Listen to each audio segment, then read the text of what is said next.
Hello and welcome to my YouTube channel.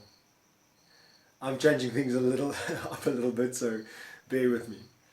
Today we're going to be talking about financial freedom and financial independence. Are these two concepts the same? Many times they are used interchangeably as portrayed being the same thing.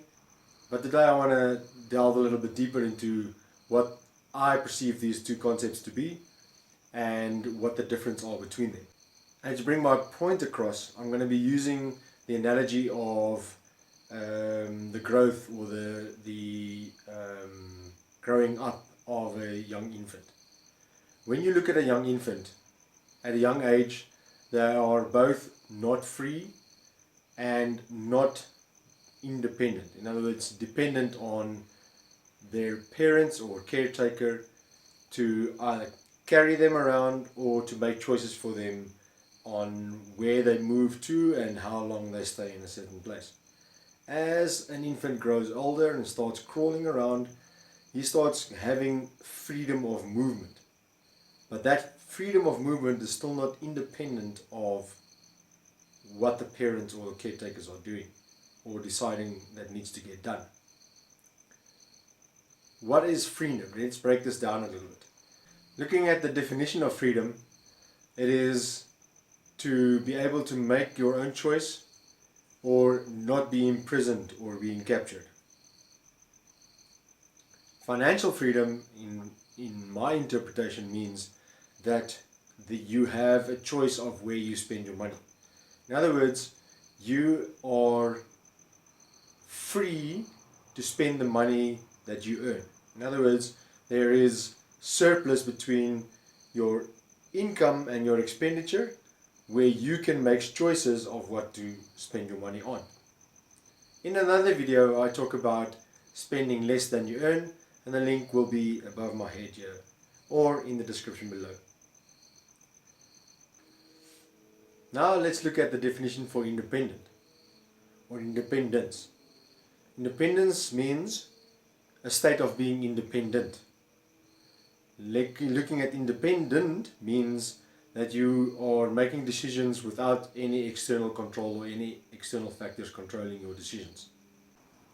So coming back to the analogy of the infant, let's skip a few years ahead, looking at when the child starts becoming a young adult, between 16 and 21 years old. At this stage, the child has learned what the boundaries of the world is, how the rules of the world works, how it all fits together, and they are being granted more freedom to make choices based on the freedom that they have.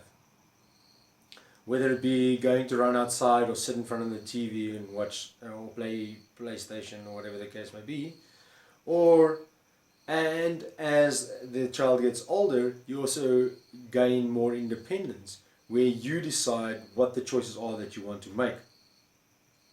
The same goes for financial freedom and financial independence. If you spend all your money, you are not financially free. But you don't necessarily have to earn R1 million a month to be able to be financially free. If you take control of your finances, and like I said earlier, another video I did about spending less than you earn covers this in more detail. But if you spend less than you earn, in other words, you have surplus available and you don't spend that kind of money every month, then you can be financially free. So if you don't spend all your income and you have money available, you can be financially free. In another video I talk about how to structure your budget. For example, spending less than 25% on housing every month. Structuring your budget in a certain way also gives you more control of your budget, more control of your spending, and gives you the freedom to make choices. And once you learn the habit of being free financially, then you can start generating extra income.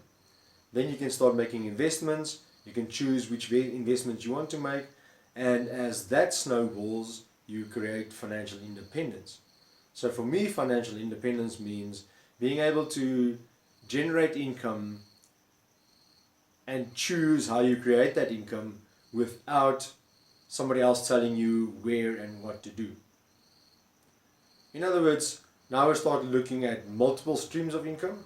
So you may have a job like I do for a full-time employee, and you can have sideline incomes, whether it be online trading on the financial markets, whether it be drop shipping, affiliate marketing, network marketing, all those kind of things. And you can have all of those. You don't necessarily have to have 1 or 2 or 3 incomes. You can have multiple incomes. As your multiple incomes grow, or your streams of income become more, you become more financially independent.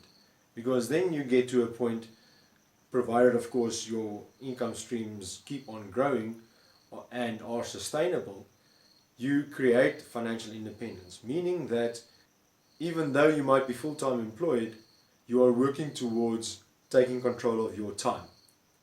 Once you have control of your time, you can generate, or you can start calling yourself financially independent, because then you are free to decide where you spend your time without external control, without a boss or a manager or a director telling you when and where you need to spend your time and your money.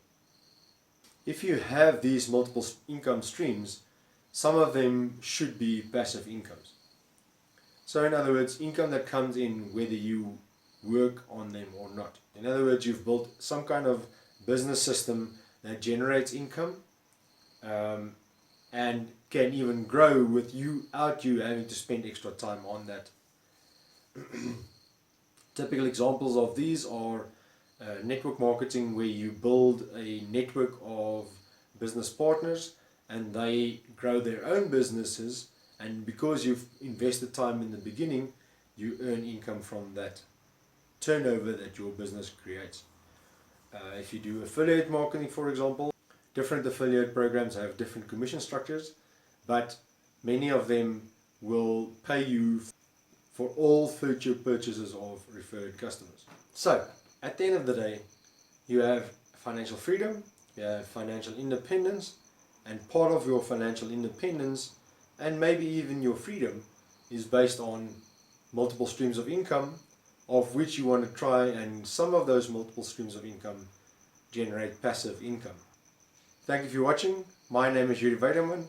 Please subscribe and hit the bell for notification for future videos. Like the video if you did, dislike the video if you didn't, so that I can know, and then leave a comment below if you have any questions or suggestions, and I'd like to get in touch with you. I hope you have a great day and a great evening and a great year ahead of you. Have fun. Cheers. I'll see you in the next video.